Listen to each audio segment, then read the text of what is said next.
Alors, comment faire pour rendre irréductible la fraction 124 sur 128? La rendre irréductible, ça veut dire la simplifier le plus possible. Donc, je prends ma fraction, je me pose la question, 124 et 128, est-ce qu'ils ont une table en commun? La réponse est oui, tout de suite, on va repérer qu'on a la table de 2. Moi, je vais aller un petit peu plus loin et je vais même repérer la table de 4 parce que je connais mes critères de divisibilité. Ça, c'est hyper important, ça va nous aider pour réduire les fractions.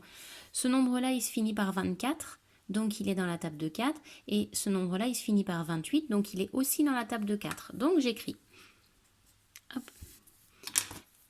J'écris que j'ai trouvé la table de 4.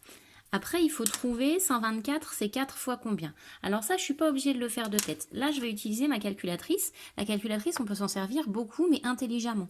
Pour trouver ces 4 fois combien, hop, je le mets à côté. Je vais faire 124 divisé par 4. Ça fait 31. Ce qui veut dire que ici, j'ai 124, c'est 4 fois 31. Je vais faire pareil pour 128. Hop, 128, je divise par 4, ça fait 32. Donc ici, je trouve que 128, c'est 4 fois 32. Donc j'utilise ma calculatrice. La calculatrice, elle ne me donne pas directement la réponse. La calculatrice, elle me donne les étapes si je sais lui demander. Je simplifie par 4 et je vais trouver le 31 sur 32. Ma fraction est irréductible. La calculatrice, elle fait la vérification si on veut.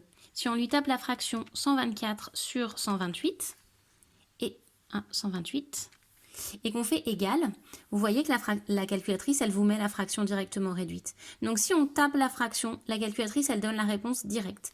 Mais si on sait faire, nous, l'étape intermédiaire, on peut se servir de la calculatrice pour écrire les étapes. Donc la calculatrice, oui, on n'hésite pas à s'en servir, pas directement pour avoir les réponses, parce qu'une réponse directe comme ça, si vous m'écrivez directement la réponse, pour moi, c'est que vous n'avez pas compris. Vous avez tapé à la calculatrice, vous avez copié bêtement.